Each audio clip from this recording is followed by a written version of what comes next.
السلام علیکم ورحمۃ اللہ وبرکاتہ۔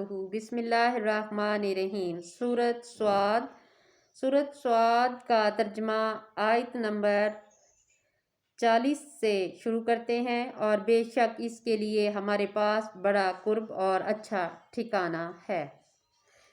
اور ہمارے بندے ایوب کو یاد کیجئے جب اس نے اپنے رب کو پکارا کہ بلا شبہ مجھے شیطان نے تکلیف اور ایذا پہنچائی ہے۔ ہم نے کہا اپنے پیر زمین پر مار، یہ غسل کرنے اور پینے کو ٹھنڈا پانی ہے۔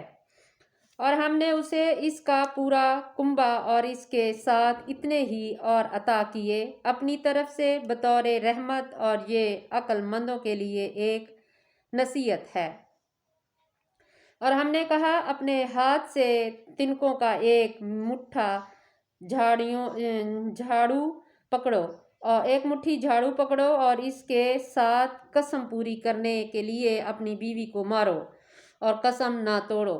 بے شک ہم نے اسے صابر پایا، وہ اچھا بندہ تھا، بلا شبہ وہ اللہ کی طرف بہت رجوع کرنے والا تھا۔ اور ہمارے بندوں ابراہیم اور اسحاق اور یعقوب کو یاد کیجئے جو قوت و بصیرت والے تھے۔ بے شک ہم نے انہیں ایک خاص وصف آخرت کی یاد کے ساتھ چن لیا، اور وہ ہمارے نزدیک یقیناً برگزیدہ نیکوکاروں میں سے تھے۔ اور اسماعیل اور یاسع اور الکفیل کو یاد کیجئے اور ان میں سے ہر ایک نیکوکاروں میں سے تھے۔ یہ ایک نصیحت ہے، اور بے شک متقین کے لیے بہت اچھا ٹھکانہ ہے۔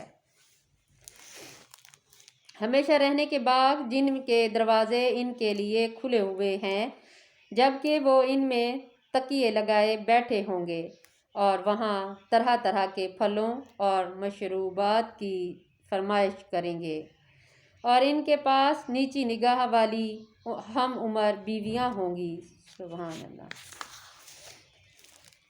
کہا جائے گا یہ ہے وہ جزا جس کا یوم حساب کے لیے تم سے وعدہ کیا جاتا ہے۔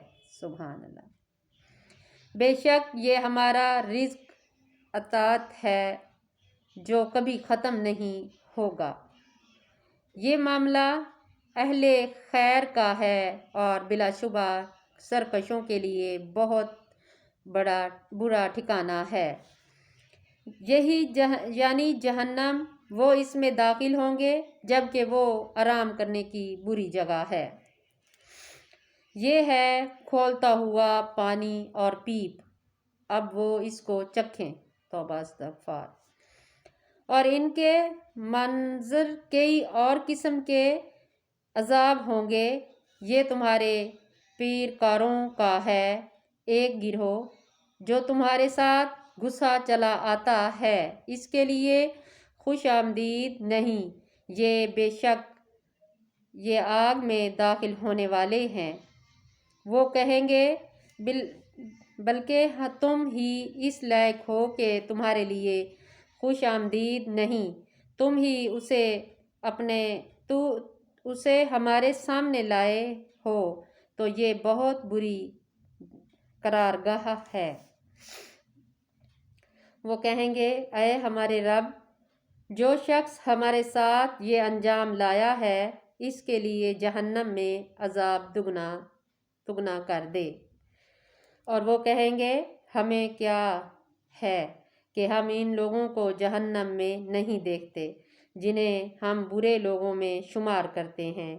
کیا ہم نے انہیں دنیا میں یوں ہی مذاق کا نشانہ بنا رکھا؟ ہماری نگاہیں ان سے ہٹ گئی ہیں۔ بلا شبہ یہ اہل دوزخ کا باہم جھگڑا ناحق ہے۔ آپ کہہ دیجئے بس میں تو صرف ایک ڈرانے والا ہوں، اور اللہ کے سوا کوئی معبود نہیں، وہ ایک ہے، بڑا زبردست ہے۔ بے شک آسمانوں اور زمین کا اور جو کچھ ان کے درمیان ہے ان کا رب ہے، نہایت غالب بہت معاف کرنے والا۔ کہہ دیجئے وہ ایک بہت بڑی خبر ہے، تم اس سے اعتراض کرنے والے ہو۔ مجھے فرشتوں کی بلند پایا جماعت کا کوئی علم نہیں تھا جب وہ باہم جھگڑ رہے تھے۔ میری طرف تو یہی وحی کی جاتی ہے کہ بس میں تو صرف ایک واضح طور پر ڈرانے والا ہوں۔ یاد کیجئے جب آپ کے رب نے فرشتوں سے کہا، بے شک میں مٹی سے ایک انسان پیدا کرنے والا ہوں، چنانچہ جب وہ اسے ٹھیک ٹھیک بنا دوں اور اس میں اپنی روح پھونک دوں تو تم ان کے آگے سجدہ کرتے ہوئے گر پڑنا۔ تب تمام فرشتوں نے ایک وقت کٹھے سجدہ کیا سوائے ابلیس کے۔ اس نے تکبر کیا اور وہ کافروں میں سے ہو گیا۔ اللہ تعالیٰ نے فرمایا، اے ابلیس، تجھے کس چیز نے اس آدم کو سجدہ کرنے سے منع کیا جسے میں نے اپنے دونوں ہاتھوں سے پیدا کیا؟ کیا تو نے تکبر کیا یا تو اونچے درجے والوں میں سے ہے؟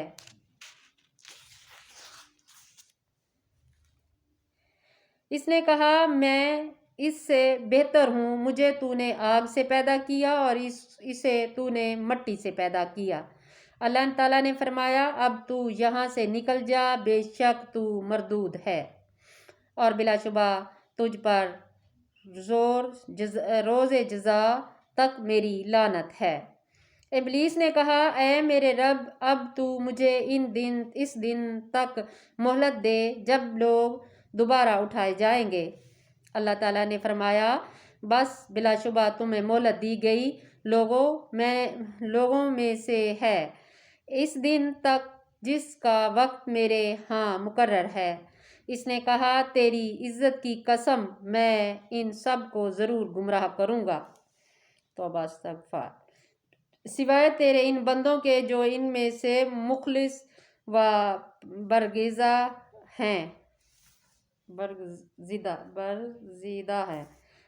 برگزیدہ ہے۔ فرمایا، تو حق یہی ہے اور میں حق بات ہی کہتا ہوں۔ میں تجھ سے اور ان سب سے جنہوں نے تیری پیروی کی جہنم کو ضرور بھروں گا۔ اے نبی، کہہ دیجئے میں تم سے اس تبلیغ دین پر کوئی اجر نہیں مانگتا اور میں تکلیف لاٹھی کام کرنے والوں میں سے نہیں۔ یہ قرآن جہانوں کے لیے نصیحت ہی ہے اور تم اس حقیقت کچھ مدت کے بعد ضرور جان لو گے۔